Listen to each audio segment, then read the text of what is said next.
नमस्कार दोस्तों, कैसे हो आप लोग। आशा करता हूँ आप सभी लोग अच्छे नहीं बल्कि बहुत अच्छे होंगे। तो दोस्तों, स्वागत है आपका आज के हमारे इस नए वीडियो में। काफी सारे स्टूडेंट बार बार पूछते रहते हैं कि भैया बीएचयू और टीएनयू में से कौन सा बेस्ट है। क्या हमें तमिलनाडु पढ़ने के लिए आना चाहिए या हमें बीएचयू अपने जो नॉर्थ इंडिया का यूनिवर्सिटी है इसी को सेलेक्ट करना चाहिए। तो आज की ये वीडियो में अपन कंपेरिजन करने वाले हैं बीएचयू वर्सेज टीएनयू का। कौन सा कैंपस बेस्ट है आपके लिए, आप इस वीडियो को पूरा देखने के बाद में खुद से डिसाइड कर पाओगे। चलिए दोस्तों, अगर आप चैनल पर पहली बार आए हो तो चैनल को आपको सब्सक्राइब कर देना है और इस वीडियो को लाइक करना है। सबसे पहले अपन यहाँ पर बात करें आपके रेपुटेशन की, तो भाई आप सभी को पता है कि बीएचयू आपका सेंट्रल यूनिवर्सिटी है और तमिलनाडु एक आपका एग्रीकल्चर स्पेशल यूनिवर्सिटी है। तो रेपुटेशन अगर अपन देखें ओवरऑल तो दोनों का ही अच्छा है। और अगर अपन एग्रीकल्चर की बात करें, स्पेशल एग्रीकल्चर की, तो उसमें टीएनयू का ज्यादा आपको स्थान देना पड़ेगा, क्योंकि बीएचयू एक ऐसा सेंट्रल यूनिवर्सिटी है जहां पर आपका BSc agriculture as a faculty चल रहा है, जबकि टीएनयू आपका स्पेशल है एग्रीकल्चर के लिए। ठीक है। दूसरा अपन बात करें यहाँ पर आईसीआर की रैंकिंग का और ब्रांड का, तो आईसीआर का रैंकिंग है जो अगर अपन देखें तो यूनिवर्सिटी एग्रीकल्चर यूनिवर्सिटियों को मिलेगा, तो उसमें भी अपना टीएनयू ऊपर रहेगा।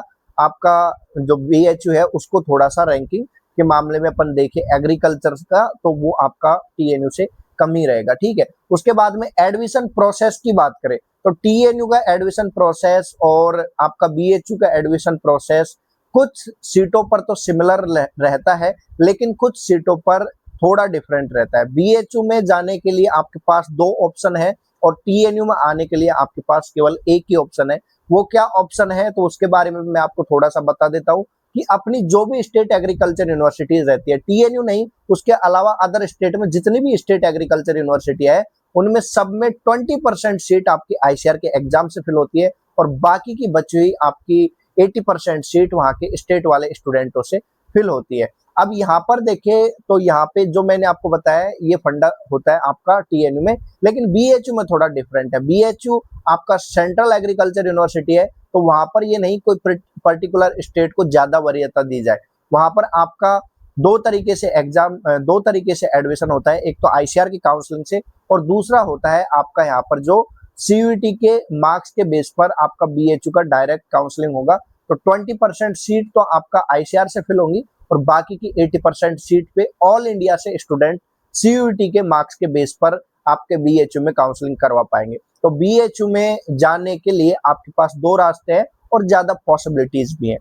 आगे अपन बात करें कैंपस साइज और ब्यूटी के बारे में, तो कैंपस साइज दोनों ही कैंपस अपने बहुत बड़े हैं। अगर टीएनयू का बात करें तो टीएनयू भी काफी बड़ा है और अपना बीएचयू भी काफी बड़ा है। बीएचयू में आपका राजीव गांधी सब कैंपस आपको एक मिलता है और अपने टीएनयू में आपको बीएससी एग्रीकल्चर के लिए बात करूं तो 7 कैंपसेज आपको मिलते हैं, इंक्लूडेड अपना मेन कैंपस। और सारे ही कैंपस बहुत बड़े बड़े कैंपस हैं, लेकिन कुछ कैंपस अपन बात करें तो थोड़ा रिमोट एरिया में पड़ जाते हैं, लेकिन जो एजुकेशन क्वालिटी है वो जैसा मेन कैंपस में होता है वैसा ही यहाँ पर सब कैंपस में होता है। सारा सब कुछ टाइमिंग, सारे फेस्टिवल वगैरह जब मेन कैंपस में हो रहा है वही सारा सब कैंपस में भी होता है। हॉस्टल फैसिलिटीज की बात करूं तो बीएचयू में थोड़ा ओल्ड इंफ्रास्ट्रक्चर देखने को मिलता है। वैसे न्यू हॉस्टल भी वहां पर आपके लिए बन गए हैं, लेकिन फिर भी अगर अपन ओवरऑल स्ट्रक्चर की बात करें तो वहां पर आपको थोड़ा ओल्ड वर्जन दिखेगा। लेकिन बात करें अपने टीएनयू का, तो टीएनयू के मेन कैंपस में आपको थोड़ा सा ओल्डनेस देखने को मिल सकता है कि वहां की बिल्डिंग थोड़ी पुरानी हो, लेकिन उसके अलावा जो नए कैंपस है, जो आपके सब कैंपसेज है, उनकी बहुत ब्रांडेड बिल्डिंग्स आपकी तैयार की हुई है और बहुत अच्छा दिखने में भी इंफ्रास्ट्रक्चर बहुत अच्छा दिखता है। ठीक है। उसके बाद में मैस फूड क्वालिटी और वैरायटी की बात करें तो मैस फूड के लिए बात करें अगर बीएचयू की, तो बीएचयू में आपको नॉर्थ इंडियन फूड के लिए ज्यादा प्रेफरेंस देनी पड़ेगी और साउथ इंडिया में आते हो तो आपको साउथ इंडिया के फूड के लिए ज्यादा प्रेफरेंस देनी पड़ेगी। क्योंकि अगर आप तमिलनाडु में आ रहे हो तो तमिलनाडु में आपको पता है आपकी संख्या तो 20% है, 80% स्टूडेंट तो तमिल वाले हैं, तो आपके लिए वो अपना फूड मैनुअल चेंज नहीं करेंगे। तो अगर आप यहाँ पर आते हो तमिलनाडु में तो आपको फूड के साथ थोड़ा कंपैरिजन देखने को मिल सकता है। वैसे फूड आपका पौष्टिक रहता है और एक सिंपल स्टूडेंट छात्र जीवन में सरवाइव करने के लिए काफी अच्छा फूड आपको यहाँ पर देखने को मिलता है। मैं खुद यहाँ पर तमिलनाडु में अब फाइनल ईयर का स्टूडेंट हूँ, तो मेरा एक्सपीरियंस काफी अच्छा है। लेकिन वेजिटेरियंस जो स्टूडेंट है उनको थोड़ा प्रॉब्लम देखने को मिलता है, क्योंकि यहाँ पर नॉन वेज भी अच्छा खासा मिलता है, ठीक है। और जो नॉन वेज और वेज वाले हैं तो उनको तो कोई दिक्कत है ही नहीं, मतलब जो नॉन वेज और वेज दोनों खा सकते हैं तो उनको तो तमिलनाडु में यहाँ पर कोई दिक्कत नहीं आएगी। अब बात कर लेते हैं भाई नॉर्थ इंडिया वाले स्टूडेंट और साउथ इंडिया वाले स्टूडेंट्स की। तो साउथ इंडिया वाले स्टूडेंट है उनको टीएनयू को प्रेफर करना चाहिए, नॉर्थ इंडिया वाले स्टूडेंट है उनको बीएचयू को प्रेफर करना चाहिए। ये मेरा पर्सनल सजेशन है, क्योंकि अभी आगे जो पॉइंट मैं कवर करूंगा उनमें आपको पता चलेगा कि यहाँ पर क्या प्रॉब्लम आती है और वहां पे साउथ इंडिया वाले स्टूडेंट्स को क्या प्रॉब्लम आती है, ठीक है। कॉलेज लाइफ और कैंपस एनवायरनमेंट की बात करें तो कॉलेज लाइफ में ज्यादा आपको एंजॉयमेंट जो देखने को मिलेगा वो बीएचयू में देखने को मिलेगा। तमिलनाडु में आपकी कॉलेज लाइफ तो एक बार चले गए कॉलेज में तो ये मान लो कि कॉलेज लाइफ तो कब निकल जाएगी आपको पता ही नहीं चलेगा। और यहाँ पर शेड्यूल भी बहुत ज्यादा बिजी रहता है, बीएचयू में आपको अच्छा खासा टाइम मिलता है। कैंपस एनवायरनमेंट की बात करें तो तमिलनाडु में बहुत अच्छा आपका कैंपस एनवायरनमेंट आपको देखने को मिलेगा। और अगर बात करें बीएचयू में और मेन कैंपस में, अगर आप बीएचयू में जाते हो तो वहां पर आपको बहुत अच्छा जो कंपटीशन का माहौल है वो देखने को मिलेगा, क्योंकि वहां पर आपका बीएससी एग्रीकल्चर ही नहीं अदर कोर्सेज के भी आपको स्टूडेंट वहां पे मिलेंगे, ठीक है। उसके बाद में बात करें सीनियर जूनियर इंटरेक्शन की, तो सीनियर जूनियर इंटरेक्शन ज्यादा बीएचयू में देखने को मिलता है। टीएनयू में ये सीनियर जूनियर वाले जो चोचले मैं इनको बोलूंगा वो कम देखने को मिलता है। काफी सारी यूनिवर्सिटी ऐसी है जिनमें सीनियर की वजह से जूनियर है जो डिसकंटिन्यू कर देते हैं, लेकिन टीएनयू में ये आपको देखने को नहीं मिलेगा, क्योंकि टीएनयू एक तरीके से रैगिंग फ्री कैंपस है। और मैं आपको बता दूं स्पेशली जब यहाँ पर जूनियर्स आते हैं फर्स्ट ईयर का, जब आपका यहाँ पर सिलेक्शन होता है तो 2-3 महीने तक आपका जब तक ओरिएंटेशन डे नहीं हो जाता तब तक कोई सीनियर आपसे आपका नाम भी नहीं पूछ सकता। अगर पूछ लिया और यहाँ पर एक एंटी रैगिंग कमेटी भी बनती है जो हर रोज उनकी मीटिंग होती है, अगर आपने किसी सीनियर का नाम उनको बता दिया कि उसने मेरा नाम पूछा तो उस बंदे के ऊपर मीटिंग बैठाई जाती है। और कभी कभी ऐसे स्टूडेंट जो अपने आप को ज्यादा डेढ़ होशियार समझते हैं उनका यूजीसी की गाइडलाइन के अनुसार उनके ऊपर एक्शन लिया जाता है और उनकी डिग्री करना भी मुश्किल हो जाता है, ठीक है। लेकिन ऐसा इस टाइम पे होता नहीं है, क्योंकि सीनियर्स पहले ही जानते हैं कि क्या सिचुएशन है, क्योंकि हमारे साथ हुआ वही हम जूनियरों के साथ करेंगे। ऐसा वाला जो सीन है वो टीएनयू में तो स्पेशली खत्म हो चुका है, क्योंकि यहाँ पर आपका रैगिंग का कोई सीन नहीं है, ठीक है। बीएचयू में थोड़ा सीनियर जूनियर का इंटरेक्शन देखने को मिलता है, लेकिन मेरे हिसाब से सीनियर जूनियर का इंटरेक्शन होना भी बहुत अच्छी बात है, ठीक है। उसके बाद में अपन यहाँ पर देखें स्पोर्ट्स के बारे में, तो स्पोर्ट्स बीएचयू में भी आपके टाइम टू टाइम होते हैं और टीएनयू में भी टाइम टू टाइम होते हैं, लेकिन स्पोर्ट्स में अगर बात करें अच्छा जो ऑप्शन आपको देखने को मिल सकता है वो बीएचयू में ही मिलेगा, क्योंकि वहां पर आपको अच्छा खासा टाइम अपना मिल जाएगा सारी प्रिपरेशंस करने के लिए, ठीक है। अगला बात करें लैंग्वेज बैरियर का, तो लैंग्वेज बैरियर भाई अगर आप नॉर्थ इंडिया में बीएचयू में रहते हो तो वहां पर आपको हिंदी का माहौल मिलेगा, अपनी बात किसी को बता सकते हो, दूसरे की बात समझ सकते हो। लेकिन अगर आप तमिलनाडु में आ रहे हो तो यहाँ पर आपके पास इंग्लिश ही ऑप्शन रहेगा, और लोकल में आप कम्युनिकेट करना चाहते हो तो वो आपके लिए बहुत ज्यादा डिफिकल्ट हो जाएगा, क्योंकि लोकल में जो लोग हैं वो केवल तमिल ही यहाँ पर जानते हैं, ठीक है। स्टूडेंट डाइवर्सिटी की बात करें तो स्टूडेंट डाइवर्सिटी आपको बीएचयू में ही ज्यादा देखने को मिलेगा, तमिलनाडु में आपको इतना ज्यादा देखने को नहीं मिलेगा। फैकल्टी क्वालिटी की बात करें तो फैकल्टी क्वालिटी आपको टीएनयू में भी अच्छा मिलेगा और बीएचयू में भी अच्छा मिलेगा, लेकिन बीएचयू में आपके लिए एक फायदा हो सकता है कि नॉर्थ इंडिया से हो आप, वहां पर आपको हिंदी का माहौल मिलेगा, और अगर आप किसी चीज को नहीं समझ पा रहे हो तो वो आप उस टीचर से जाकर के हिंदी में भी समझ सकते हो। लेकिन अगर आप तमिलनाडु में आते हो तो यहाँ के टीचर को या तो तमिल आएगा या इंग्लिश आएगा, हिंदी बहुत कम जो प्रोफेसर रहते हैं उनको आता है, तो आपको ये थोड़ा सा प्रॉब्लम यहाँ पर देखने को मिल सकता है। प्रैक्टिकल और एग्रीकल्चर एक्सपोजर की बात करें तो प्रैक्टिकल के लिए टीएनयू जाना जाता है। आप इंडिया की किसी भी यूनिवर्सिटी में चले जाओ, टीएनयू से ज्यादा प्रैक्टिकल वर्क है जो कहीं पे नहीं होता, ठीक है। तो टीएनयू में बहुत ज्यादा प्रैक्टिकल वर्क आपको देखने को मिलेगा। तो एजुकेशन के साथ में अगर आपको प्रैक्टिकल का रियल नॉलेज लेना है तो उसके लिए आपको टीएनयू सेलेक्ट करना पड़ेगा, ठीक है। बीएचयू में मिलेगा लेकिन कंपेयर टू टीएनयू में आपको थोड़ा ये ज्यादा मिलेगा, ठीक है।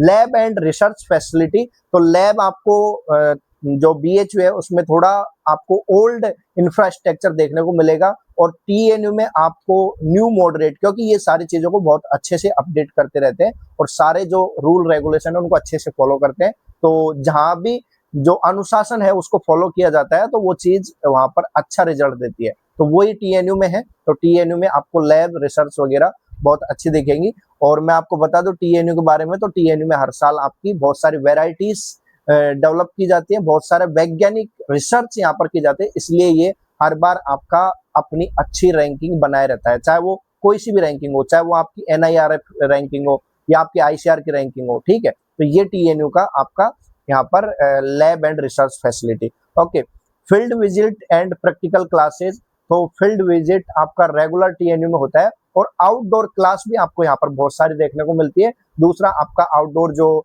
टूर वगैरह होते हैं वो भी आपको एजुकेशन टूर टीएनयू में ज्यादा देखने को मिलेंगे कंपेयर टू बीएचयू। ठीक है, उसके बाद में अटेंडेंस एंड एकेडमिक प्रेशर की बात करें, तो अटेंडेंस और एकेडमिक प्रेशर का जो ज्यादा प्रेशर है वो आपको टीएनयू में देखने को मिलेगा।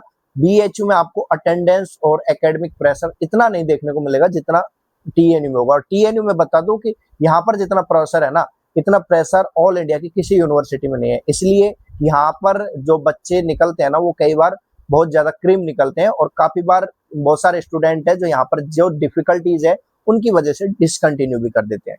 ठीक है, उसके बाद में अपन बात करें प्लेसमेंट अपॉर्चुनिटीज की, तो प्लेसमेंट अपॉर्चुनिटी आपको दोनों ही जगह देखने को मिलेगी, और टीएनयू स्पेशली इस पर ज्यादा ध्यान देता है, क्योंकि यहाँ पर आपका प्लेसमेंट मेला भी लगाया जाता है। अभी 3 दिन का मेला है, जिसमें जो भी स्टूडेंट है जो प्लेसमेंट पार्टिसिपेट करना चाहते हैं उनके पहले एग्जाम होते हैं, फिर इंटरव्यू वगैरह, और फिर उनका प्लेसमेंट भी होता है। लेकिन एग्रीकल्चर में बीएससी करने के बाद में ज्यादा जितना आप सोच रहे हो कि आईआईटी वालों को मिलता है उतना हमको मिल जाए, तो उतना आपको नहीं मिल पाएगा। उसके लिए आपको आगे अपनी स्टडी करनी पड़ेगी।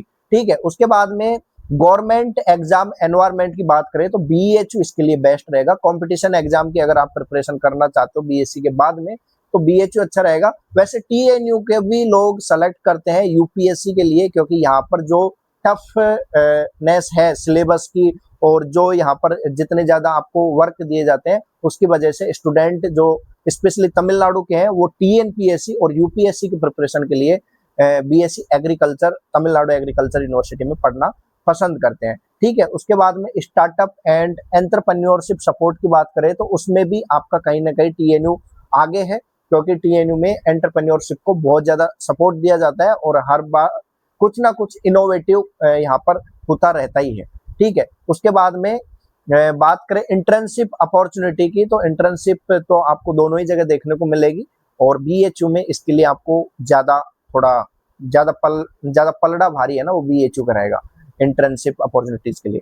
सिटी कंपैरिजन की बात करें तो वाराणसी वर्सेस कोयम्बटूर, अगर मेन कैंपसों की बात करें तो सबसे सेफ जो जगह है वो आपकी कोयम्बटूर है। बीएचयू वैसे अच्छा है, कोई दिक्कत नहीं है, लेकिन अगर अपन दोनों की सेफ्टी की बात करें तो कोयम्बटूर आपका बहुत ज्यादा सही है। मैं आपको एक एग्जांपल दे दूं कि अपन नॉर्थ इंडिया में ऐसा बोलते हैं ना, खेत के बाहर अगर तू गाड़ी खड़ी करके गया, तेरी गाड़ी तू खेत से आएगा इतने मिलेगी या नहीं मिलेगी, लेकिन यहाँ पर आप कुछ भी चीज कहीं भी छोड़ दो वो आपको वहीं मिलेगी, चाहे कितने ही दिन हो जाओ।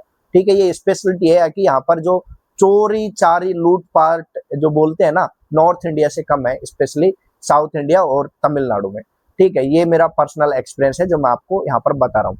क्लाइमेट एंड वेदर की बात करें तो क्लाइमेट भाई बहुत अच्छा रहता है तमिलनाडु का, स्पेशली कोयम्बटूर का।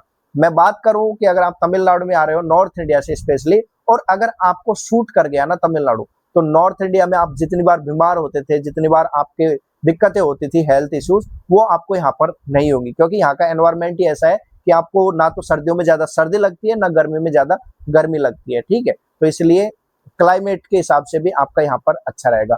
Safety and cost of living की बात करें तो बीएचयू में कॉस्ट ऑफ लिविंग आपका कम रहेगा। ठीक है, और सेफ्टी दोनों ही जगह अच्छी है, लेकिन जैसा मैंने कंपैरिजन किया आपका बनारस का और कोयम्बटूर का, तो कोयम्बटूर आपका अच्छा है। लेकिन तमिलनाडु में भी आपकी जो तमिलनाडु एग्रीकल्चर यूनिवर्सिटी है उसके अंडर में काफी सारे सब कैंपसेज हैं, तो उनमें आपका थोड़ा सा सिक्योरिटी का दिक्कत आपको यहाँ पर देखने को मिलता है। ठीक है, उसके बाद में बात करें ट्रांसपोर्ट एंड कनेक्टिविटी, तो कोयम्बटूर और बीएचयू के जो वाराणसी है वहां पर जाने के लिए कोई दिक्कत नहीं है। लेकिन बात करें टीएनयू के सब कैंपसेज की, तो वहां पर आपको थोड़ा सा ये जो ट्रांसपोर्ट फैसिलिटीज है उनकी कमी देखने को मिल सकती है। लेकिन तमिलनाडु में बस फैसिलिटी बहुत अच्छी है, तो जैसे आप अगर कोयम्बटूर जाओगे तो वहां तो आपको हर 5 मिनट के लिए बस मिल जाएगी, लेकिन यहाँ पे आपको आधा घंटा 1 घंटा वेट करना पड़ सकता है, और मेरे हिसाब से ये कोई ज्यादा बड़ी बात नहीं है ट्रांसपोर्ट के लिए। ठीक है, प्रॉब्लम फेस्ड बाय स्टूडेंट्स। तो क्या प्रॉब्लम फेस करनी पड़ती है? तो सबसे पहले जो प्रॉब्लम फेस करनी पड़ती है वो लैंग्वेज की प्रॉब्लम फेस करनी पड़ती है। चाहे वो स्टूडेंट हिंदी मीडियम से हो, चाहे वो इंग्लिश मीडियम से हो, वो तमिलनाडु में आएगा तो जब कोई दूसरा बंदा तमिल बोलेगा तो उसको अजीब लगेगा। ठीक है, और लैंग्वेज बैरियर बीएचयू में भी आता है। अगर आप हिंदी मीडियम से हो, प्योर हिंदी मीडियम से, तो आपकी ये जो डिग्री है ना, ये इंग्लिश में चलती है, तो इंग्लिश आपका होना जरूरी है। तो इंग्लिश अगर आपका अच्छा है, ठीक ठाक है, तो दोनों ही जगह आपको प्रॉब्लम नहीं आएगी। दूसरा, आपका फूड का प्रॉब्लम आ सकता है कि फूड आपका सूट ना करे। तीसरा, आपका क्लाइमेट का दिक्कत आ सकता है। चौथा, आपका जो क्लास टाइमिंग है, बीएचयू का क्लास टाइमिंग में आपको थोड़ा रिलैक्सेशन देखने को मिलेगा, लेकिन टीएनयू में क्लास टाइमिंग में आपको रिलैक्सेशन देखने को नहीं मिलेगा। अगर आप क्लास नहीं जाते हो तो आपका एब्सेंट डल जाएगा, और 80% अगर आपका अटेंडेंस नहीं होता है तो यहाँ पर आपका जो एग्जाम है उसमें भी आपको बैठने नहीं दिया जाएगा। ठीक है, उसके बाद में best for north India student and best for south India student. तो जैसे मैंने वीडियो की स्टार्टिंग में बोला था, तो नॉर्थ इंडिया वाले स्टूडेंट है उनको मैं सजेस्ट करूंगा कि वो बीएचयू को ही टारगेट करें, और अगर साउथ इंडिया वाले स्टूडेंट है तो आप टीएनयू को प्रेफर कर सकते हो। लेकिन अगर आप भी अपने जीवन में एंजॉयमेंट चाहते हो, एंजॉयमेंट के साथ में डिग्री, तो वो आप बीएचयू में जा सकते हो। ठीक है, उसके बाद में बात करें best for agriculture practical learning, तो प्रैक्टिकल लर्निंग के लिए अपना तमिलनाडु ही आपके लिए बेस्ट रहेगा। बेस्ट हॉस्टल एंड फूड, तो ये आपके हिसाब से डिपेंड करेगा कि आप नॉर्थ इंडिया से हो या साउथ इंडिया से। ठीक है, उसके बाद में बेस्ट कैंपस लाइफ, तो बेस्ट कैंपस लाइफ तो भाई मैं टीएनयू में हूँ, तो मुझे लगता है कि बीएचयू में बेस्ट कैंपस लाइफ होती है, क्योंकि बात करें वहाँ के स्टूडेंट्स से जब बात करता हूँ तो फ्री रहते हैं। ठीक है, लेकिन इंजॉयमेंट कभी कभी टीएनयू में ज्यादा होता है, क्योंकि यहाँ पर आपके एजुकेशन टूर वगैरह ज्यादा होते हैं, ऑल इंडिया टूर भी होता है। ठीक है, बेस्ट ओवरऑल यूनिवर्सिटी, तो मेरे हिसाब से दोनों ही बेस्ट है। आपको मैंने जो पॉइंट बताए उनके हिसाब से कौन सा पॉइंट आपको ज्यादा सूट करता है, उसके हिसाब से आप देख सकते हो कि आपको कौन सी यूनिवर्सिटी में जाना है। ठीक है, तो ये था अपना बीएचयू वर्सेस टीएनयू का कंपैरिजन। अब आप मेरे को बताओ दूसरा कौन सी यूनिवर्सिटियों के बारे में आप जानना चाहते हो, क्योंकि मैं लगातार 4 साल से आपका भी आईसीआर से जो काउंसलिंग दे रहा हूँ, हजारों स्टूडेंट हमारे अलग अलग यूनिवर्सिटीज में पढ़ रहे हैं, तो मेरे को हर एक यूनिवर्सिटी का ओवरऑल रिव्यू है। ठीक है, और लगभग हमने 28 पर्सनल रिव्यूज भी अपने एग्री दंगल यूनिवर्सिटी सीरीज में कवर कर रखे हैं। अगर आपने वो नहीं देखा है तो प्ले लिस्ट में जाकर के आप देख सकते हो। ये वीडियो काफी लंबा हो गया है, और वीडियो बनाना भी बहुत मुश्किल होता है भाई, मेरी आवाज बैठ गई बोलते बोलते। तो आपसे एक ही रिक्वेस्ट है, इस वीडियो को लाइक जरूर कर देना, चैनल को सब्सक्राइब कर देना। मिलता हूं नई वीडियो में नई जानकारी के साथ। आपने हमारा पूरा वीडियो देखा, आपका हृदय की गहराई से प्रेम पूर्वक बहुत बहुत धन्यवाद। Thanks for watching.